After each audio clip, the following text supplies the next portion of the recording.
Ok, alors bonjour à tous, bienvenue dans ce nouveau tutoriel sur Touch Designer. Cette fois-ci, on va regarder comment créer cet effet-là, donc d'un terrain en mouvement qui boucle. Donc là, on a une timeline qui dure 600 frames, donc qui revient à chaque fois. Et donc, comment on change de cet effet-là de ligne au point. Donc, vous allez voir, c'est assez court, ça se fait très simplement. Donc, on va faire ça tout de suite. Donc, je vais juste effacer tout ça et on va recommencer. Donc, pour commencer, on va mettre un élément grid, donc un sup, un élément 3D, qu'on va mettre sur le plan ZX pour qu'il soit horizontal. On le voit juste ici. Voilà. Ensuite de ça, on va mettre, clic droit ici, je fais noise, donc on va appliquer un noise à notre élément. Et donc voilà, on a le terrain déjà qui bouge. Et on va placer tous les autres éléments qu'on a besoin. Donc, pour faire notre rendu 3D, on va avoir besoin donc de géométrie, d'une caméra et de lumière. Et ensuite, un top render. Et bon, à la fin de tout ça, on va placer un null parce que ça va nous permettre de mettre des éléments entre ces deux-là. Donc, là, on a notre élément. Évidemment, là, il n'y a pas de matériel d'appliquer. La lumière n'est pas bien placée. On va tout voir ça après. La première chose qu'on va faire, c'est changer la taille, en fait, de la grille. On va l'élargir un petit peu. Donc, je vais mettre, je pense que je vais la mettre en 8 par 8, quelque chose comme ça. Ça commence à être pas mal. Ensuite, on va aussi, vous voyez, là, ça fait énormément ça fait des pics, beaucoup, parce qu'on a seulement 10 par 10. Donc, on va on est seulement à 20 par 20, pas 10 par 10. Seulement à 20 par 20, c'est ce qui est quand même peu. On va changer ces paramètres-là.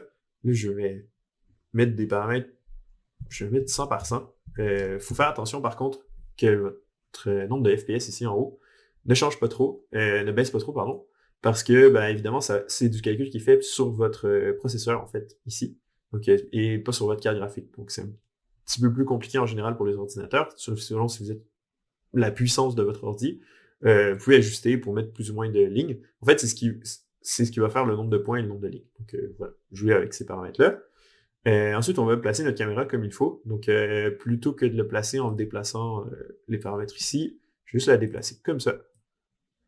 Donc, vous voyez, et là, je vais reculer. Mon idée, c'est de me mettre à peu près en hauteur comme ça, à 45, et d'arriver à couper le bas de mon image. Ce qui est pas si mal comme ça. Très honnêtement, ça va. Et ici, je vais mettre en format carré.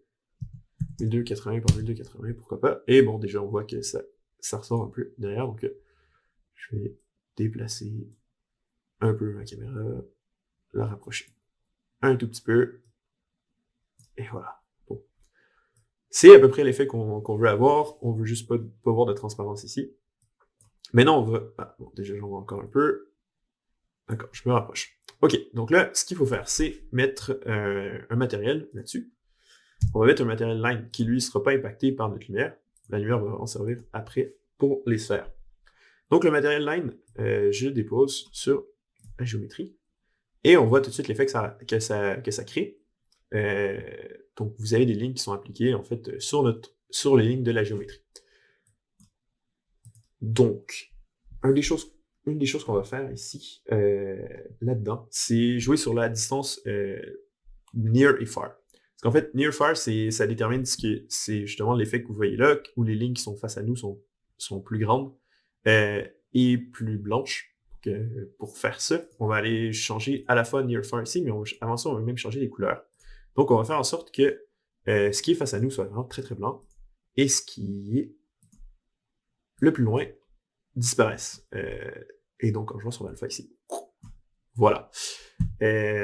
Ensuite, on va ajuster ces paramètres-là. Donc, justement, qu'est-ce qui est considéré comme proche ou loin. Donc, ça fait, plutôt que de voir en fait, que notre sketch dit, dans notre sketch, que le terrain disparaît abruptement parce que finalement, c'est un élément carré, ben là, ça a une espèce d'effet de dégradé. Donc, ça, c'est plutôt intéressant. C'est ce qu'on cherche à faire. Donc là, après, vous pouvez jouer sur ces paramètres-là. Voilà, je vais placer comme ça. Et aussi, tout ce qui est à distance va être au plus petit, et ce qui est proche va va être ouais, à peu près autour de 1.8. Ça me paraît pas si mal. On va juste rejouer un peu sur ces paramètres-là. OK. Pardon, je me suis trompé. Je vais mettre... je vais inverser, en fait. C'est pour ça que ça marche pas. Donc, 1.8 et 0. OK, déjà, c'est mieux. Et donc là, si j'ajuste un peu cette distance-là, OK. Donc là, c'est à peu près bien côté taille. Et vous voyez qu'il y a un petit problème ici, c'est que notre alpha, évidemment, on n'a pas activé l'alpha blending. Donc en fait, en ce moment, il y a de la transparence dans notre matériel, mais on doit activer le blending juste ici. Et ensuite, on va jouer sur d'autres paramètres. On va voir ça juste après sur les sphères. Ensuite, ce qu'on va faire ici, on va ajouter un fond à tout ça. Donc on va juste insérer un autre null avant. Donc voilà. De là, je vais créer une constante. L'idée de la créer à partir de là, c'est vraiment tout simplement pour que ça prenne le même paramètre en termes de taille qui soit 1280. Sinon, par défaut, il est beaucoup plus petit, donc à 256 par 256. Et ici, on va insérer un autre opérateur qui va être un over, juste pour mettre l'élément au-dessus. Voilà. Et notre couleur, on va la changer, on va la mettre en noir. Voilà. Donc déjà, on a l'élément sur fond noir. Ensuite de ça, ce qu'on va faire, c'est gérer le flou, en fait, en fonction du plan qui va être, en fait, en focus de la caméra. Donc on va créer cet effet-là. Pour y arriver, on va utiliser un autre top qui s'appelle Depth. Depth, juste ici. Je vais lui fournir cet élément-là. On le voit un peu en gris déjà. Là, c'est qu'en ce moment, les paramètres ne sont pas tout à fait bien ajustés. Mais on voit en fait que, en gros, ça devient de plus en plus blanc, plus c'est loin derrière. Mais là, on va évidemment aller un peu juste sur ce paramètre-là. Donc déjà, on va mettre en 32 bits pour avoir un maximum d'informations sur notre profondeur. Et on va faire Rearrange from Camera Space. Donc, ce que ça va nous permettre de faire, ça, c'est de jouer sur les paramètres que vous avez juste là. Donc là, en ce moment, évidemment, si notre distance la plus loin est en 1000, c'est évidemment qu'on va tout voir, tout va être net. Mais on va le réduire énormément. Si je me ramène à 10 déjà, vous voyez que plus on s'en éloigne, plus c'est flou. Plus c'est blanc, mais plus ça va être flou dans l'image en faisant le traitement qu'on va lui donner tout de suite. Donc, juste pour vous montrer un peu l'exemple, je vais mettre un Lumebler. Donc, vous allez voir tout de suite l'effet que ça fait.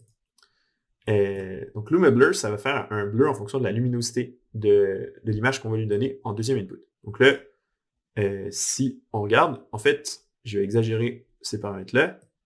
Si j'exagère, vous voyez que plus c'est loin, en fait, plus c'est loin ici, donc plus c'est pâle, plus il va y avoir du flou. Évidemment, vous pouvez jouer sur ces paramètres-là pour que ce soit... là, si je l'exagère à fond, évidemment, le but, c'est pas forcément de faire ça.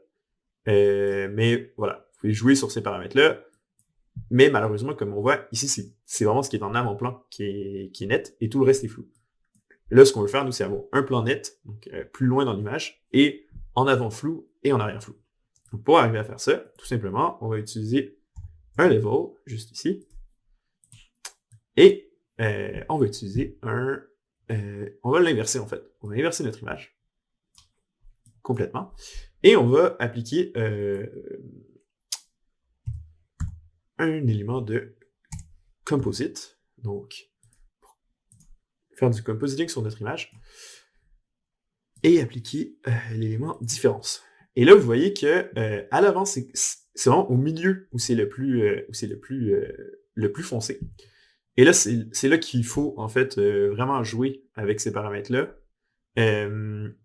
Donc, on va pouvoir, pour voir un peu comment on va déplacer notre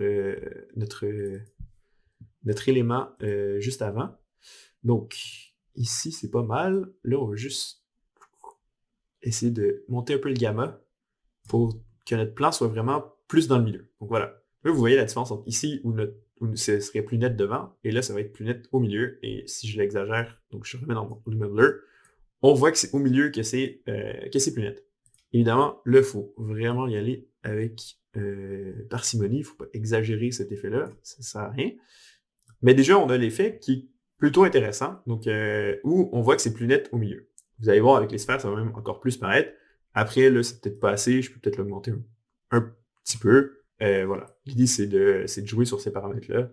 OK, donc pour ajouter nos sphères, on va en fait se créer une autre géométrie. Donc, on va créer un élément sphère. Juste ici. Et on va le relier à une nouvelle géométrie. Voilà. Bon, là, vous voyez, évidemment, le render applique sur les deux éléments. Bon, là, c'est peut-être un petit peu gros, évidemment. Et surtout, il n'y en a qu'une seule. Donc, comment on fait ça? En fait, on va partir de notre noise ici et on va faire un sup to chop. Voilà.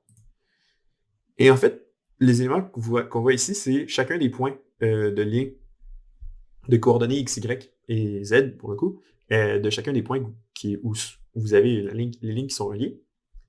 Et l'idée, ça va être de servir de ça pour créer des instances de sphères. Donc, on va dans Instances, on active les instances, et en déplaçant cet élément-là ici, là, je viens de créer énormément d'instances.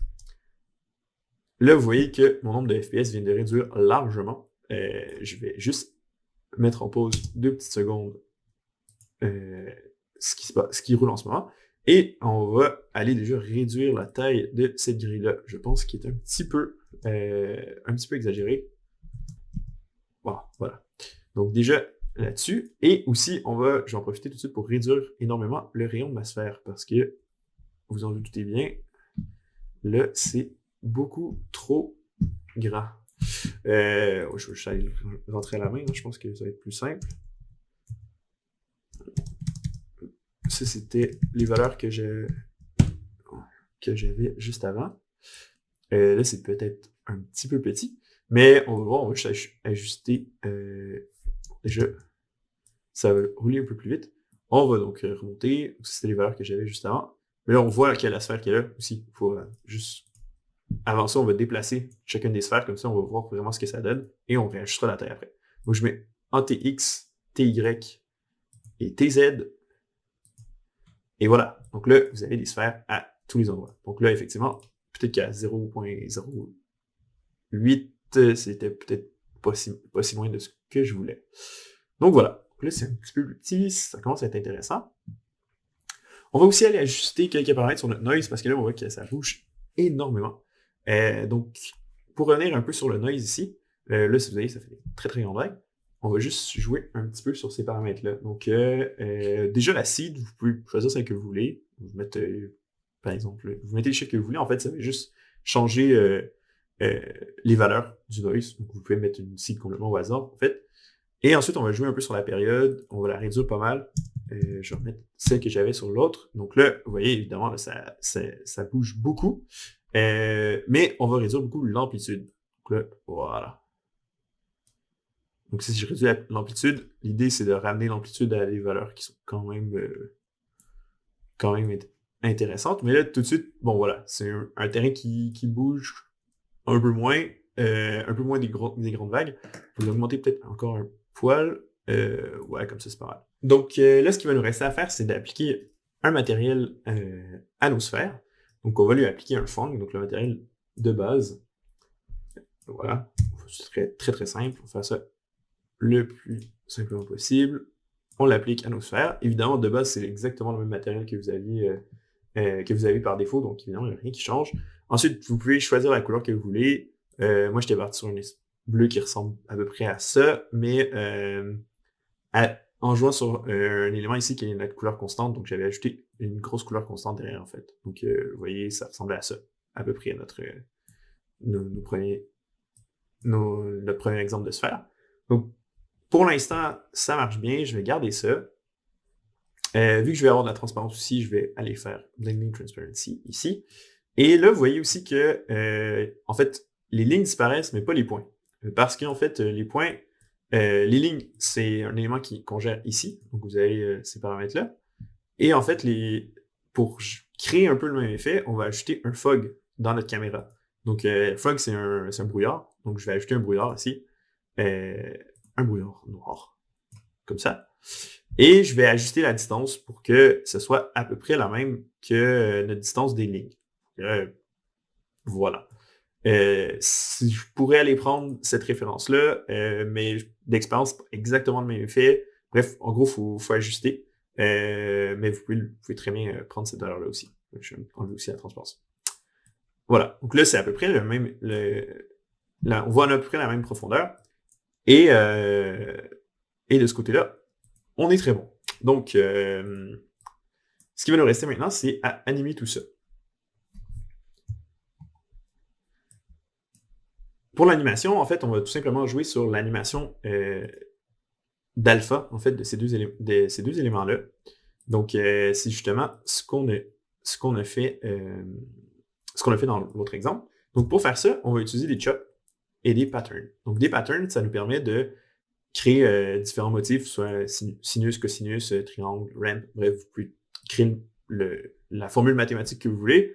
Pour le coup, là, on va prendre des sinus et on va le mettre sur une durée de mi.time.end qui va prendre en fait cette valeur-là, qui est le end ici, juste en bas à gauche, et qui va nous permettre d'avoir vraiment une boucle qui reprend à chaque fois. Donc ici, je fais mi.time.end et que j'ajuste ça sur ici notre alpha near. Là, vous allez voir que les lignes disparaissent. Et à un moment, elles réapparaissent. Et en fait, le problème, c'est que là, on va de 1 à -1. Et en fait, évidemment, en alpha, je ne peux pas aller dans les valeurs négatives. Donc, ce qu'il va falloir faire aussi, juste avant, c'est de réduire l'amplitude pour qu'elle soit à 0.5 et mettre un offset pour qu'il soit à 0.5 aussi. Comme ça, on va aller de 1 au maximum à 0 au minimum. Comme ça, vous avez vos lignes qui vont apparaître et disparaître, mais il n'y aura pas de moment très long où ça va être à 0. Et l'idée, ça va être exactement de reprendre, copier, coller cet élément-là sur notre fong et d'aller sur l'alpha juste ici. Évidemment, là, on a un petit souci, c'est que tout disparaît et réapparaît en même temps. Donc, pour arranger ça, on décale la phase de la fonction. Donc là, on va mettre, hop là, pas -5, -0.5, pardon.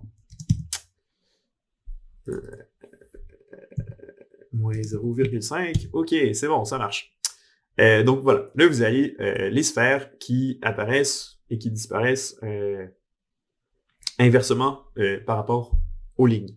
Et là, vous voyez que les lignes, si je reviens juste ici, on voit que typiquement nos lignes, elles sont coupées par les sphères. Donc pour régler ça, en fait, ça c'est un problème de blending de la transparence.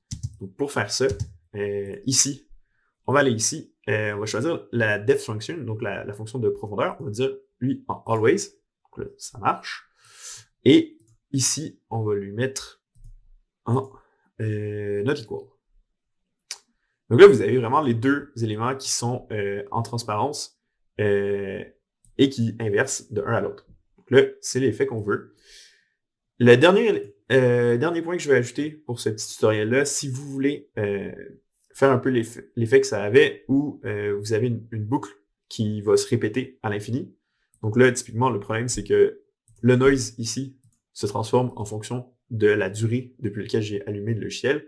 Et donc, si je voulais faire une boucle dans un export vidéo, et ça ne fonctionnerait pas. Donc, pour changer ce paramètre-là, moi, ce que j'ai fait dans l'exemple que je vous avais montré, c'est j'ai repris deux fonctions pattern. Je vais vous le faire tout de suite, rapidement. Donc, j'ai pris deux fonctions pattern. Une première qui va être sous la forme d'un cosinus et la deuxième sous la forme d'un sinus. Et en fait, ce que j'ai fait, c'est je suis allé dans mon noise et dans transform et j'ai fait en sorte que juste ici, dans transform, j'ai changé ces paramètres-là. Donc, typiquement, ce que j'ai fait, c'est que j'ai pris cet élément-là et j'ai mis en translate comme ça. Et j'ai pris lui et j'ai mis en translate comme ça. Donc là, si vous avez, et si vous changez vos éléments pour qu'ils aient exactement les deux, une longueur qui soit mi.time.end, en fait, vous avez le même mouvement qui se répète, qui va se répéter, en fait, vous voyez, c'est votre transformation, ça va décaler de -1 à 1. Le fait qu'il y ait un décalage comme ça sur la fonction de prendre un sinus et un cosinus, ça va vraiment permettre d'avoir un décalage qui est l'air subtil. On a l'impression, en fait, que le terrain évolue, mais on n'a pas l'impression que tout le terrain se déplace comme on avait l'effet juste avant. Donc, ça, c'est une des façons de faire. C'est un peu artificiel. On voit quand même qu'il y a du mouvement qui se répète, où ça va un peu en diagonale et ça revient. Mais le fait d'avoir un décalage, si je prenais vraiment deux sinus, par exemple, typiquement ici, si je mettais sur un autre sinus, on verrait que ça irait d'un côté, ça s'arrêterait, puis ça irait de l'autre. Voilà. Donc là, le fait d'avoir une fonction qui soit différente, mais qui va aussi boucler de 0 à 1, va nous permettre d'avoir cet effet-là où on a l'impression qu'il y a toujours un bruit, un mouvement, mais c'est pas à moins de vraiment s'y attarder, on voit pas tout de suite comment le mouvement se fait. Donc c'est tout pour ce tutoriel, j'espère que vous avez apprécié, que vous avez appris des choses. N'hésitez pas à me le dire en commentaire et à vous abonner. Je vais refaire d'autres tutoriels plus tard. S'il y a des choses que vous n'avez pas compris, n'hésitez pas à me le dire aussi. Je vais répondre à vos commentaires et je vous dis à la prochaine.